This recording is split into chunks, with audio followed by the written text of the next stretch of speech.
Hi, everyone, and welcome to this presentation by the Career Development Center on professional etiquette for interns and new professionals.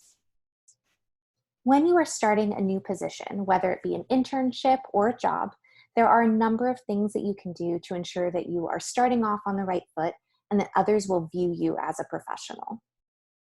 First and foremost, make sure that you arrive on time. This is critical to being viewed as a professional and having others take you seriously in the workplace.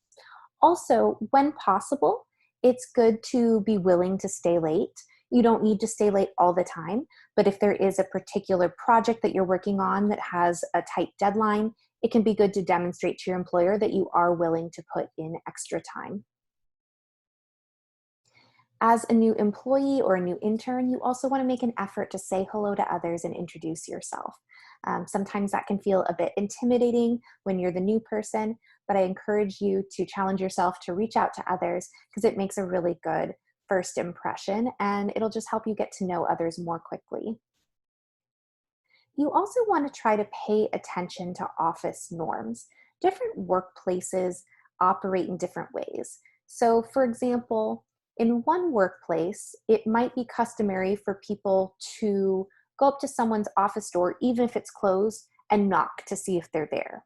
Whereas in another office space, if someone's office door is closed, that's a clear signal that that person is not to be disturbed.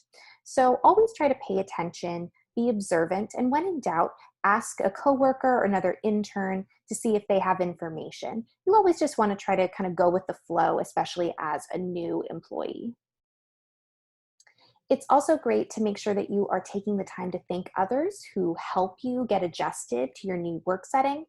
Oftentimes, you're going to have a lot of questions, and as others help you maybe to find things or inform you as to how certain things work, it can be a really nice gesture to write them a thank you note just to let them know how much you appreciate them helping you to get adjusted to your new work setting.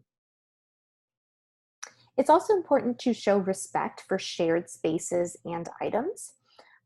If in your office there is a kitchen and let's say a microwave that everyone shares, you want to make sure that if your lunch makes a mess, that you clean it up.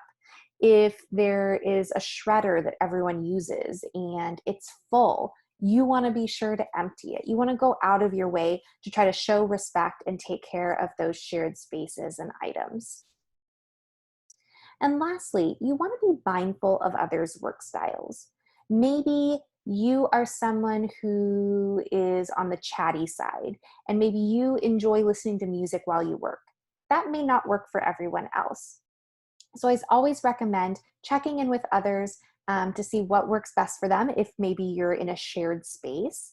But also, using headphones, always trying to be considerate to make sure that you are not disrupting anyone else's ability to work. You also want to do your best to keep things professional when it comes to relationships in the workplace. So you always want to be friendly towards your coworkers, but you want to try to avoid using work time to socialize. So it's great to take advantage of lunch breaks and networking opportunities outside of office hours to get to know your coworkers. I think it's a great idea when you are new somewhere to reach out to people individually, see if they like to get together for lunch so that you can learn more about each other. You want to be sure not to engage in office gossip and politics. It can be very problematic, especially as a new person in the office. So do your best to sort of disengage, just to remain very neutral. You also want to be sure to avoid personal calls, texts, and emails while at work. This issue has the potential to become very problematic, especially with our cell phones. So be sure to keep your cell phone away at work or at your internship whenever possible. It really is not going to make the best impression if, a coworker or supervisor walks by and they're seeing you at your desk on your phone. The same is true actually when you're, walking into work. If your supervisor were to look out the window, are they going to see you walking in with your head buried in your phone? So when you're at work, really do your best to kind of separate your personal life as much as you can. Use your lunch break or other breaks you have throughout the day to respond to text messages or other calls that you may need to deal with. Another important aspect of workplace etiquette is email etiquette. So, in order to maintain proper email etiquette, you want to make sure that you proofread everything before you send it. Written communication skills are very important in the workplace, and you want to make sure that any emails you are sending are going to be a good representation of those communication skills. So even if you're in a hurry, I really encourage you try to proofread everything you send just to avoid any careless mistakes. You also want to avoid abbreviations, slang, emojis, and anything else that gives off a not so professional vibe. You also want to try to make your emails brief and easy to read. You don't want to overwhelm your coworkers, so really try to make them concise. If there's action that you're requesting from the other party, be very clear about that. Don't make them read through a ton of paragraphs to figure out what it is you're asking for. You also do not want to put anything in writing that you wouldn't want the entire office and especially your supervisor to see. Anytime you send an email, there's a paper trail. So just be very aware that everything that you're writing or sending is professional in nature and nothing that would be cause for alarm to anyone. You also want to respond to emails in a timely manner. If you're interning somewhere, and let's say maybe you only are interning, a couple of days a week, this can be hard at times. So a couple of suggestions. One would be to actually include the days and the hours that you work in your email signature so that the recipient can see when you're working. Another option would be to set an out of office message for your email so that others will be notified when you're not there. This is clearly an example of a not so professional email. You can see from the use of color, writing things in all caps, the smiley faces, using a bunch of exclamation points in a row. This is really not the vibe that you want your emails to have. So again, very plain, concise, easy to read, and professional in nature is what you're going for. All right, so to finish off this presentation, I wanted to take a look at this case study. So this was actually from an online post by an intern who was sharing about her internship experience.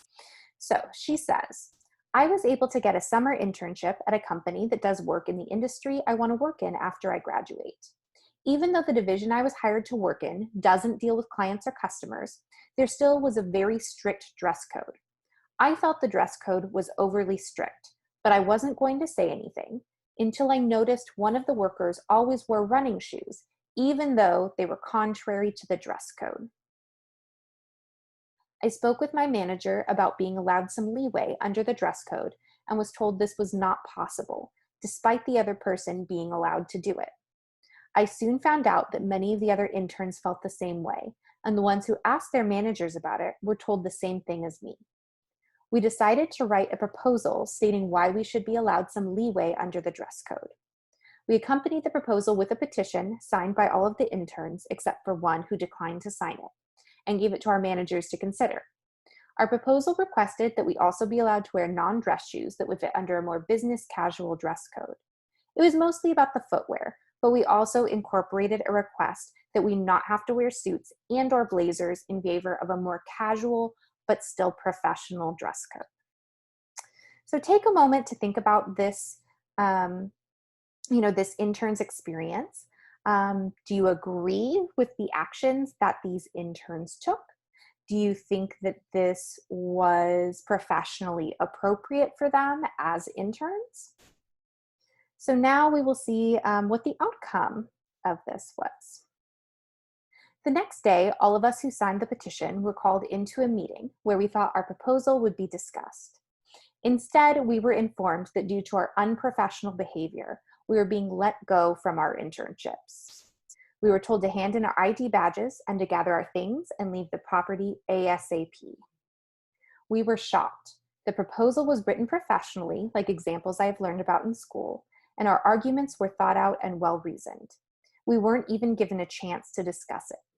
The worst part is that just before the meeting ended, one of the managers told us that the worker who was allowed to disobey the dress code was a former soldier who lost her leg and was therefore given permission to wear whatever kind of shoes she could walk in. You can't even tell, and if we had known about this, we would have factored it into our argument. So, as we take a look at this case study, kind of an interesting case, but I think it's fairly clear from this intern's sort of reflection that she still doesn't quite grasp some of the elements that are problematic about this. So, a few key takeaways to consider. As an intern or new employee, your primary goal should be to learn. So whenever you're new somewhere, you should be observing, taking in as much information as you can to learn how things are done, why things are done the way they are. You are really not going to be the most popular if, as a new intern or new employee, you start trying to change things. It's really important to develop that understanding of your workplace. And as someone who's brand new, to kind of go with things as they are, unless you're specifically asked to give feedback or something, or to offer a new idea. You also need to earn your supervisors and also your coworkers' trust and respect. In this example, these interns didn't like the dress code. They asked their supervisors if they could maybe deviate from the dress code at all, and they were told no. They then went behind their supervisors' backs. They created this proposal, and really they showed their supervisors that they could not be trusted. So just keep in mind that you always want to be thinking, about the best impression you can make. And hopefully you get to a point where your supervisor does trust you. But obviously that needs to be earned over time. And lastly, don't focus on what other interns or employees are doing. Focus on yourself. It's really easy to get distracted by others, but to be the most successful, you really want to focus on what you are doing and how you are growing. In this example, had the intern not focused on the fact that another intern was not following the dress code, this may not have become a problem. And obviously, and rather embarrassingly for this intern, she didn't have all of the information. And that's an important thing to consider. As somebody new with an organization, you often don't have all of the information. You don't always know the history of things with that organization. So by focusing on yourself and what you can do to be seen as a professional and do your best, you're really going to be setting yourself up for success in that position. I hope this was helpful, and I wish you all luck with your future positions.